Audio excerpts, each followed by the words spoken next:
You asked me if I'm ready. Are you ready? Yeah, I'm ready. Let's do it. Hey guys, want to welcome everybody to 1687 Stoltz Road. I want to thank the media for being here today. Chad with BTW, Charles with Cable 6, and Cable also 6. Well, Cable 18. I'm sorry, I'm back in the old days. That's my fault. I apologize. Yeah. And Bill White with the paper. I just want to take time to thank you guys for coming out. I want to say welcome to the Lawless campus. And I know when you look at it, she looks a little rough on the outside, but we're here to give it some love and bring it back to its former glory, right?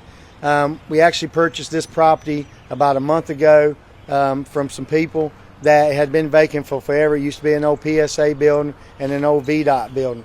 And basically what we're trying to do is we're coming to the neighborhood here on Stoltz Road, and we're coming here to help bring the neighborhood back to its former glory, as I said before. A little bit of story about what we're trying to do here.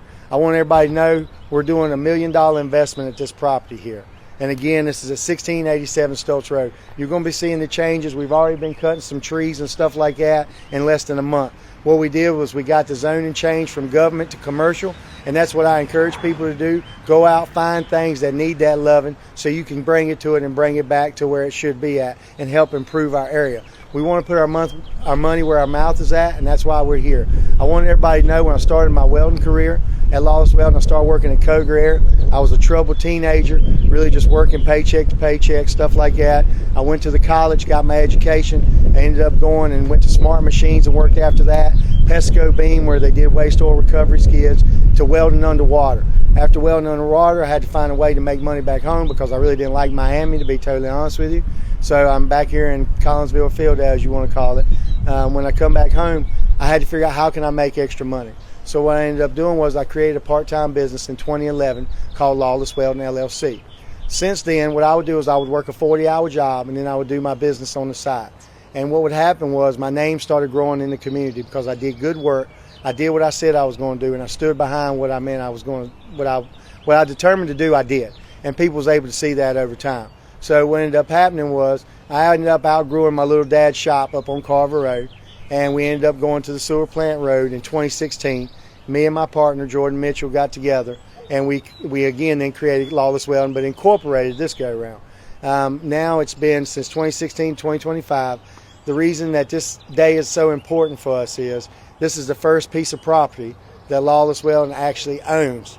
Before, we were renting our whole time, and we just kept on struggling, getting down in the grime and the dirty, doing what we had to do to make sure that we survived. We went from 2 people in 2016 to actually 30 people now.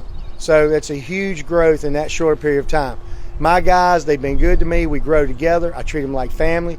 I encourage my small businesses to stay in there, hang in there. Again, it's $1 million investment we're looking at doing. If you'd asked me back this in 2011, I was just trying to make part-time side money, right? And I encourage people, be an entrepreneur.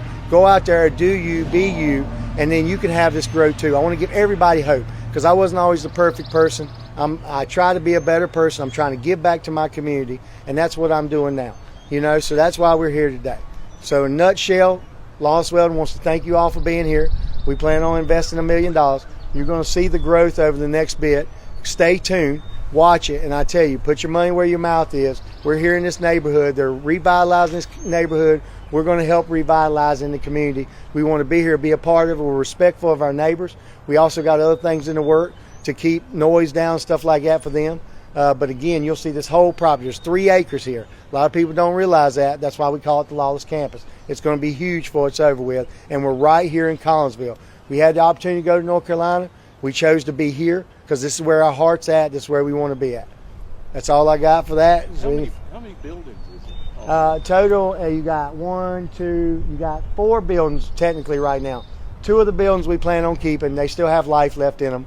This one will be the office that you'll check in. Was originally an office as well. And then what we're going to do is tear down the one to the side of here and do a big metal building over top of it. And we've also looked at putting in some different roadways into other areas from this property to not bother the neighbors. But that's in the works. We're working on that. And I'm even thinking about painting murals on some of the buildings. I think it would be cool as an artsy vibe, to have some stuff that makes the community, and just, paint on it, kind of like what they're doing in Martinsville. I would like to do my building in somewhat the same way because your building can be your sign. There's no restriction at the end of the day. So why don't we just paint on our building something that's going to look nice, you know what I mean? But you want a nice mural that looks like even a little graffiti on it, but clean looking, you know? Just something to bring a little bit of positivity to the community altogether, because this area's been hurting a while.